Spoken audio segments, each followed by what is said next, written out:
Bahujan Samaj party వ్యవస్థాపకులు మాన్యశ్రీ కాంశీరాం 19వ వర్ధంతి సందర్భంగా తూర్పుగోదావరి జిల్లా బహుజన సమాజ్ పార్టీ ఆధ్వర్యంలో ఆయన చిత్రపటానికి పూలమాలలు వేసి ఘనంగా నివాళులర్పించారు.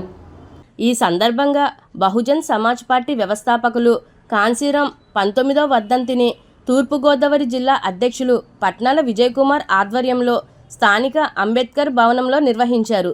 ఈ కార్యక్రమానికి ముఖ్య అతిథులుగా మాజీ బీఎస్పీ రాష్ట్ర అధ్యక్షులు, ప్రస్తుత రాష్ట్ర ప్రధాన కార్యదర్శి గెడ్డం సంపద్రావు, బహుజన్వాది డాక్టర్ వెంకటరమణ, బీఎస్పీ జిల్లా ఇన్ఛార్జ్ సత్యానందం, జిల్లా వైస్ ప్రెసిడెంట్ చిర్రా రాజు, జిల్లా సెక్రటరీ నక్కా వెంకటరత్నం రాజు, జిల్లా అడ్వైజర్ ఆనంద్ మాస్టర్, కొండపల్లి సూరిబాబు, కొత్తపల్లి శేఖర్, అబ్బులు, నెల్లి కళ్యాణ్, మునీంద్ర తదితరులు పాల్గొని బీఎస్పీ వ్యవస్థాపకులు కాంశీరాం వర్ధంతి సందర్భంగా నివాళులర్పించారు.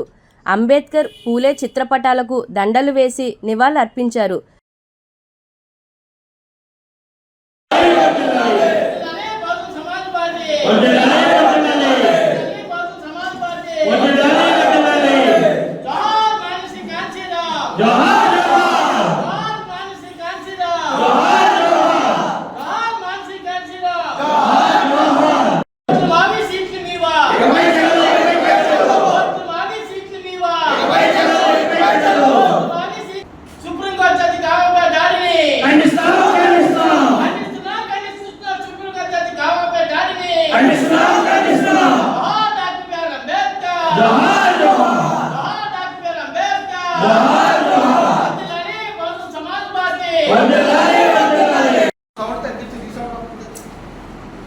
బాంసప్ మరియు DS4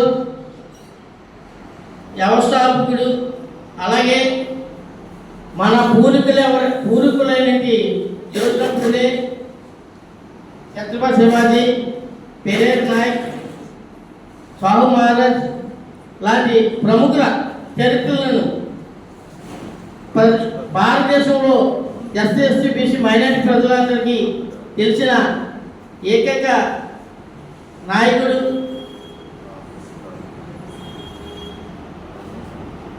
అట్టడుగు వర్గాల ప్రజలు వర్గాలంటే ఎవరని అనుకుంటే ఎక్కడో చెట్టుకలు చెప్పుడు కుట్టుకునే వ్యక్తులు తీసుకెళ్ళి ఎమ్మెల్యేని చేసిన ఘనత బాబాసాహెబ్ అంబేద్కర్ తన పిల్లలను పోగొట్టుకుని, తన భార్యను పోగొట్టుకుని, తన ఆరోగ్యాన్ని పోగొట్టుకుని మనకు ఎంతో అమూల్యమైన ఓటు హక్కును తెచ్చే ఆ ఓటు హక్కును ఇవేంటో ఈ భారతదేశంలో ఎస్ఎస్సీ బీసీ మైనారిటీ ప్రజలందరికీ తెలియజేసిన మాన్యశ్రీ కాంశీరాం గారు 19వ వర్ధంతి ఈరోజు బహుజన సమాజ్ పార్టీ తూర్పుగోదావరి జిల్లా ఆధ్వర్యంలో జరుపుకోవడం, ఆయనకి ఇక్కడ గంగలో చేసుకోవడం చాలా మన అందరి అదృష్టం. ఈరోజు రకరకాల అవేగాల మీద ఉత్తరప్రదేశ్లో మాయావతి గారు ఈరోజు కాంశీరాం గారి వర్ధంతి 9 గంటలకే స్టార్ట్ చేసి 10:30 కల్లా అక్కడ కార్యక్రమాన్ని చాలా సింపుల్గా కొట్టింది. ఏ ఒక్క అవినీతి సంఘటన లేకుండా చాలా అద్భుతంగా, అసలు జనం ఎంత వచ్చారో తెలియ లెక్కలేని జనాభా, లెక్క కూడా అందులేని జనాభాతో చాలా బ్రహ్మాండమైనది ఇలా బహుజన సమాజ్ పార్టీ ఆధ్వర్యంలో కార్యక్రమాలు ఉత్తరప్రదేశ్లో మాయావతిగా చేపట్టారు. మళ్ళీ రాబోయే రోజుల్లో అనాథం కంపల్సరీగా బహుజన సమాజ్ పార్టీ ఈ భారతదేశం అంతా పుంజుకుంటారని మేము ఆశిస్తున్నాం. ఈరోజు ఒకప్పుడు చెప్పాలంటే ఈ దేశం 1:19 అంటే ఒక భాగం మాత్రమే ఉన్నతమైన, 1% మాత్రమే ఉన్నతమైన వారు, మిగతా 99% కూడా అణగారిన వర్గాలే. కానీ వాళ్ళు మేము అణగారిన వారు కాదు అనే భావంతో ఉన్నారు.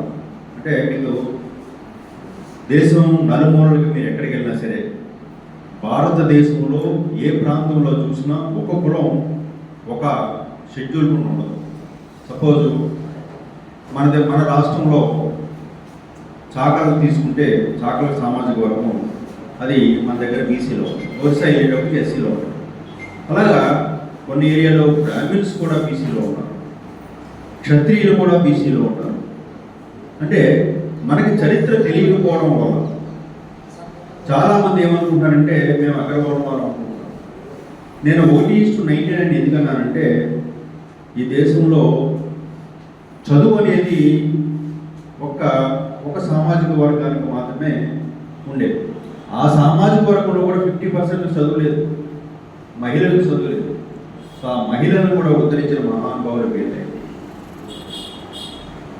ఈ విషయాన్ని ఆ ప్రజలకి మనం తెలియజేయలేకపోయాం.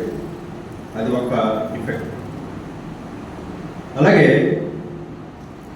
మనం ముఖ్యంగా ఏ వ్యవస్థ అయినా రన్ అవ్వాలంటే దాంట్లో ప్రజాస్వామ్యం ఉండాలి. స్వేచ్ఛగా మనకు మనం డిస్కస్ చేసుకోవాలి. తర్క వితర్కాలు లేదే మంచి ఎప్పుడూ రాదు. ఏ పెరిగైనా సరే చిలికితే కానీ వెన్న రాదు, వెన్నను కాస్తే కానీ నెయ్యి రాదు.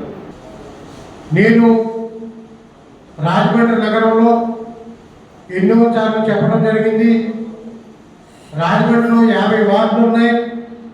50 వార్డులకి 50 మంది ఇన్ఛార్జీల్ని వేసినట్లయితే ఆ 50 మందిని ఒక చోట కూర్చోబెట్టి రోజంతా వాళ్ళకి ట్రైనింగ్ ఇచ్చినట్లయితే తప్పనిసరిగా వాళ్ళు ఈ రాజమండ్రికి బహుజన సమాజ్ పార్టీ నిర్మాణానికి పిల్లలుగా తయారయ్యే పరిస్థితి ఉంటుంది.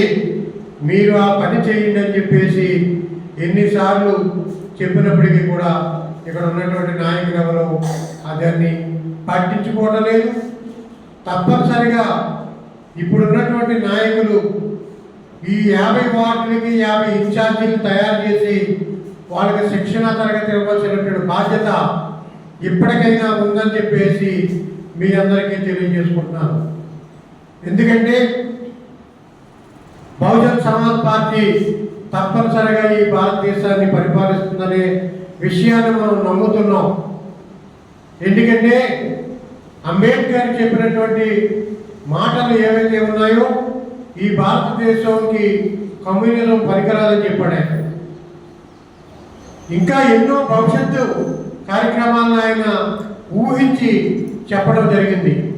అదేవిధంగా 20వ శతాబ్దం దాటిన తర్వాత నా ప్రజలు ఈ భారతదేశాన్ని పరిపాలిస్తారు. అలా పరిపాలించినప్పుడు ఈ భారతదేశం మళ్ళా ఈ అమెరికాకు రష్యాకు బానిసత్వంగా తయారవుతుందని డాక్టర్ అంబేద్కర్ గారు చెప్పడం జరిగింది.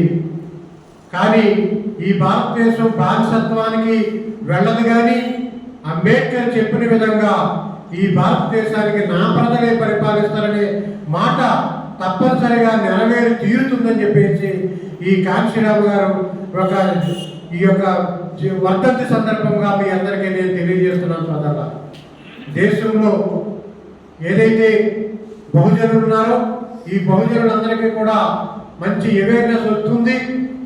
ఎప్పుడొకప్పుడు ఇది ఓటు రూపంలో మారుతుంది. తప్పనిసరిగా ఈ దేశాన్ని మనం పరిపాలిస్తాం. ఈ దేశం మనం పరిపాలించినప్పుడు ఈ దేశం స్వేచ్ఛ, సమానత్వం, సౌభ్రాతృత్వంతో కూడినటువంటి మంచి దేశంగా, ప్రపంచంలోనే ఒక ఆధునిక దేశంగా ఈ భారతదేశం తయారయ్యే రోజులు మన చేతుల్లో ఉంది. కాబట్టి దాన్ని తెచ్చుకోవడం కోసం మీరందరూ కూడా తప్పనిసరిగా మీరు ఓట్లన్నీ కూడా బహుజన్ సమాజ్ పార్టీకి వెయ్యాలని చెప్పేసి మీ అందరికీ మనవి చేస్తున్నాం.